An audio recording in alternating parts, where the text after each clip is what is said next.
Welcome to another Roboflow training movie.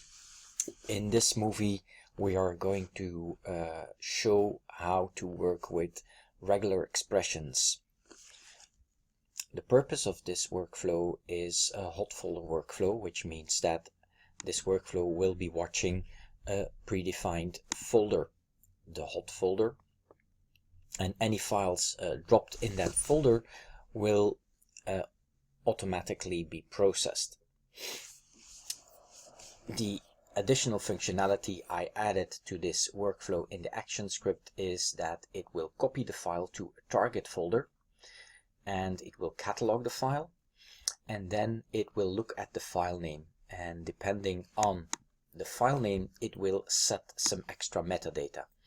I added a special parameter that allows me to manage a tab limited text file in here. The way you do that is you say new, and in the parameter you give it a name, any parameter, and then you do colon, and then you can specify the type of parameter you want. And so in this case it would be a select param table. It's a table parameter dialog, and then you can specify the different columns separated by semicolons. So what I did is then I specified the 4 columns that I created. So that's how I added this particular parameter with the 4 column names. And then here is an example of a regular expression. So this means Bob dot star means any file name, because we're gonna check the file name that starts with Bob, and the dot star means any other character behind that. So you can have very simple or very complex regular expressions. If you want more information on regular expressions, then you will find in the help a website that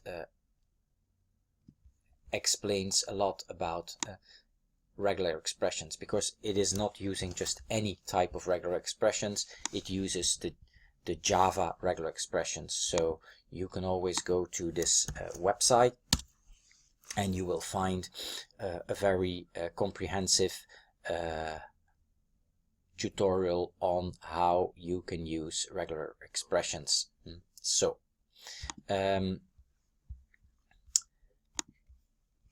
that is basically what I changed here in the parameters. I added a catalog, I added a target folder, and I added the parameters.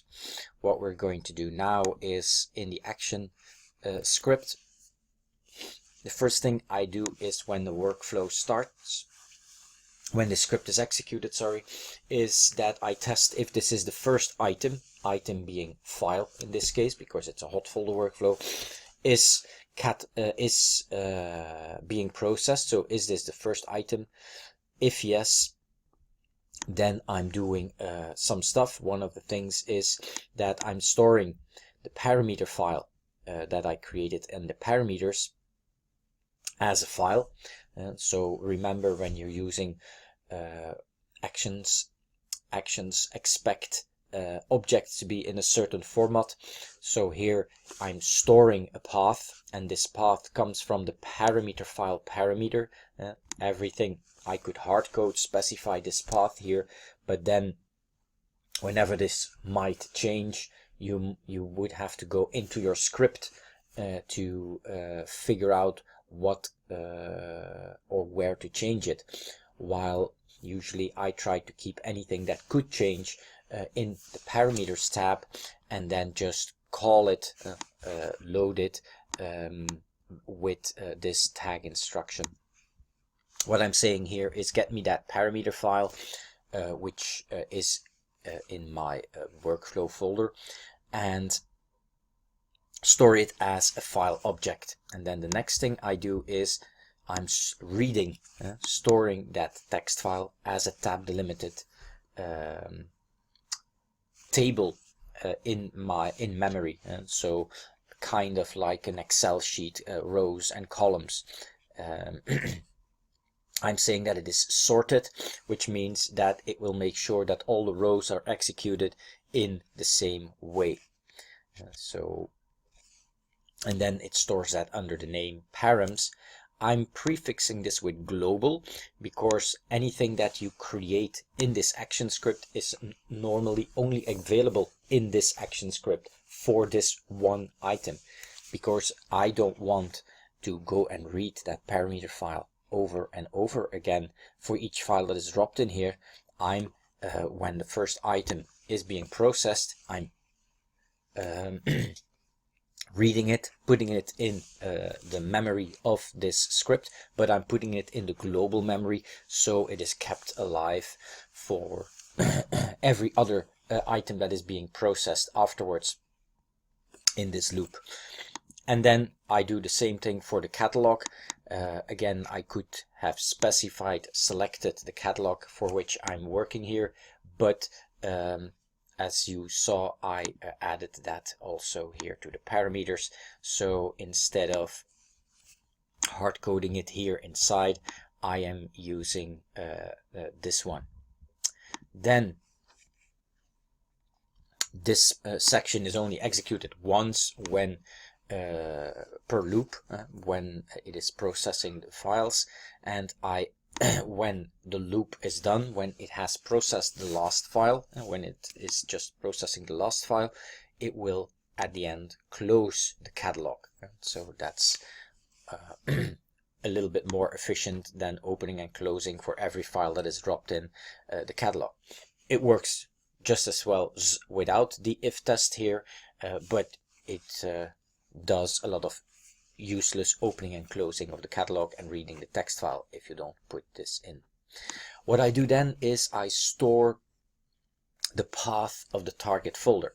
I've specified a text variable here with called target folder, and this way this folder will get created. But I want to do something extra. In my target folder, I also want to pick up, this is my target folder, this is my drop folder, and in my target folder I also want to recreate the folder structure that was available in the drop folder. So in this example, I'm dropping 3 files with a subfolder into the drop folder, and it can be any number of subfolders. Then I want to make sure that I pick up this drop folder. That way I want to create that drop folder also here in the target folder, which doesn't exist yet. So that's exactly what I'm doing here in my script. I'm saying give me the target folder. I'm picking it up from the variables with a tag instruction, and then there's a special parameter that this workflow has, and that is called the hot subfolder. So if the file, the hot file, the file that is dropped in here, is in a subfolder, it will store the path of this subfolder. That means it will not store the complete path, but just the path inside the drop folder or the hot folder. So in this case, this will be /test1. That's what it's going to do. And then I'm saying create if it not exist in the target folder. So that's what this instruction does. And since I'm going to evaluate the file name, I'm going to store a part of the file as text. I'm going to store the file name. I'm going to store the file name of the hot file, the file that has been dropped. I'm storing this because I'm going to use that hot file name to evaluate. Then a hot folder functionality, when you copy a hot folder, when you have a file in a hot folder, the basic functionality is that it will copy, that it will delete the file at the end of the workflow. So I don't want to lose the file because I'm going to catalog it. If you're cataloging to the central asset location, to a catalog with a central asset location like a vault, you don't need to copy it first to another folder. because the cataloging process will pick up the file and move it to the vault. But in this case, my sample catalog is not working with the vault. So if I were just to catalog the file, at the end the workflow would delete the file and I would just have a record pointing to nothing. So I'm copying here the file to another location, the target folder. Once the file is copied to that target location, the hot file to the target folder, that's why we had to create these objects up front. It's not expecting here the path of the folder, it expects a folder object. That is why if you drop down this and your expected name of a variable doesn't pop up, then you probably forgot to create it, or you gave it, you used the wrong action to create it. The file here, the same, you will find here two files, several files, the hot file, the global parameter file that we created, and the copied file. The copied file is actually this result of this instruction. So when this file is copied, then I'm going to catalog it. Now I'm cataloging the copied file, not the hot file, not the file in the drop folder, and I'm using the catalog, and you will see that it will automatically pop up in my list, so I don't have to type that in. For the asset handling set, it proposes standard values, but I prefer to use, I type hash and another hash, and then it gives you all the stored elements it knows from the global parameters, from your parameters, and from this script. So I'm saying I want the asset handling set, and then it changes that into tag Cumulus asset handling set. And I'm doing the same thing for the permission templates. Again, this is something that might change, and you might not want to have this inside your workflow, because inside your workflow it's much harder to find that later on. If I go here to global settings, you will see that I can define here globally, come on, yeah, here, the permission template and the asset handling set. And it's those variables, and this is the name under which it is stored. Then this name is what I'm using to pick it up from in the workflow itself. It's available for, it's globally available for all workflows. So that's then cataloged. Now I have a record, and now I want to process my table, my file table that I have. So I process the file table, and what this does is, imagine an Excel sheet, rows and columns. So it's now executing whatever is underneath this row per row. Remember, in our parameter file we had 3 rows, so it will execute this 3 times. Then what we do is we are going to test text. Which text you want to test is whatever you want. It could be the file name, which is what we're doing here, the file name that we picked up earlier. It could be the folder path or the folder name. It could be even something inside the file, meaning that you would pick up a record field value and that evaluate that. And so it could be the document content, if it's a PDF and you cataloged it and you enabled in the asset handling set the picking up of the text that is in the PDF. It could even be so you evaluating that text or any other metadata field that is in your Cumulus catalog. And then the test text option action has the ability to test in different ways your text, and actually we are going today show the regular expression, so that's what I'm doing here. The action script, the action process rows from table stores the row that is currently being processed. See it as an array with elements 1, 2, 3, 4, etc. So that whatever instruction is executed inside can access that. So what I'm doing here is param is the name that was specified here for that specific row, and I can access each column. It's what we call one based, so it starts with number 1. First column is number 1. So the first column that we had in our parameter file was the regular expression, so I'm putting the regular expression here. So this file name will be evaluated as a regular expression, and this will be the regular expression that will be used, and then it will store a true or a false underneath in this value, and underneath that variable name. And then if it's true, it will go inside, execute this these instructions.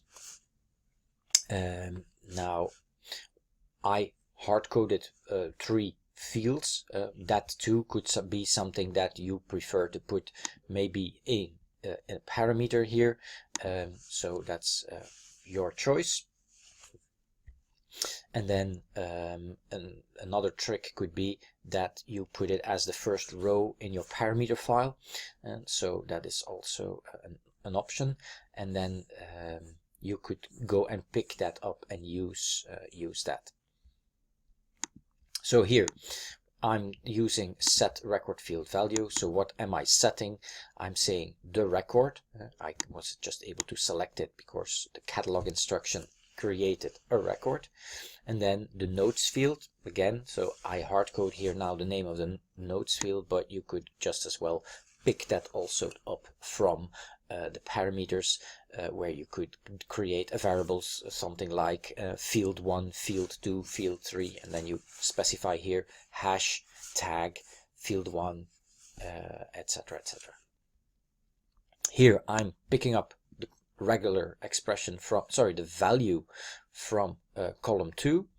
So I'm saying whatever is in column 2, I'm setting it to the notes field of this record. Doing the same with the categories, so you can assign categories just like this, and you just specify the path like we did in the parameter file, for instance /categories, etc. And then I set, for instance, the keywords field. So any which field you like, you can pick up, or you could pick up values from other fields and then put them together to create another field. Anything is possible. So when it has finished, you could also decide that it no longer needs to process the other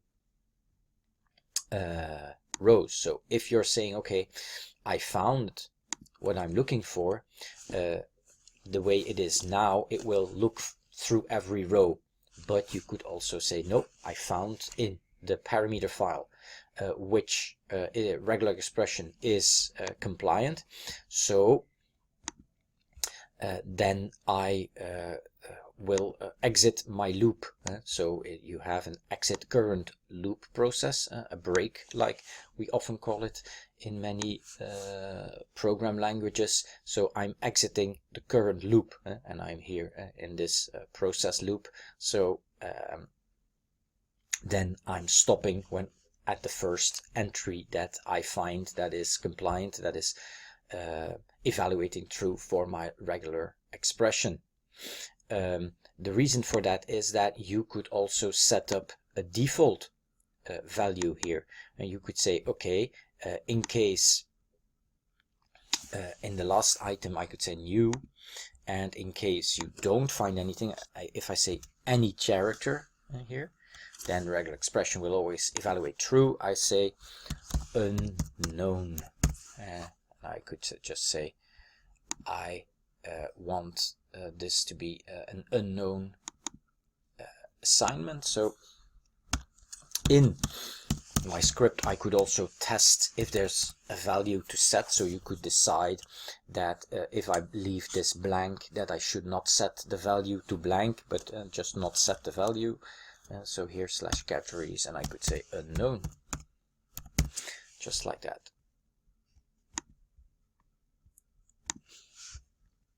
So you have many options, and the reason why we can do this last entry now is because I had that break in the loop, exit on loop action in there. If I would not do that, then at the end it would always say true for this one, and that would automatically always apply these values, which is not what you want.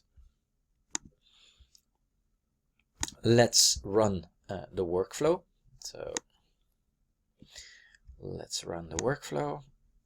Here we go. And I just say start.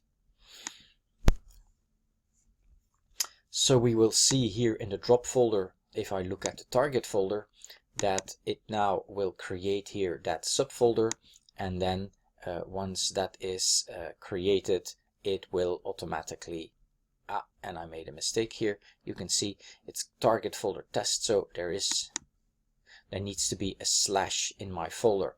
And so what I was explaining earlier was a little bit incorrect. So here the hot target folder does not contain slash and then the test blah blah, but it just contains the test one. So I need to specify a slash for the path, which means that if I'm going to run the workflow again, quickly put everything back. So I'm going to pick up Ctrl X. I don't want this in target folder test, I want it in target folder subfolder test. So I'm going to put it back here like this, and I'm quickly going to, in my catalog, delete those invalid entries. Here, delete record and asset. Okay, there we go. Yes, okay, I already removed the file, so that's no problem. And now we can go back to our workflow and run it once again. And if we have a look now, you can see the files disappear. And if we look in our target folder, we see it nicely created the subfolders. It copied the files, and we will find the 3 files in here in the catalog. And when we look at the individual values, you can see that for Bob at the train station, he says notes is Bob for sales, and you see that it added categories under dollar categories sales, and as a keyword it said sales rep. And if I go to the next one, it says Tom from IT department, software engineer, and here it says Vince from management, managing director.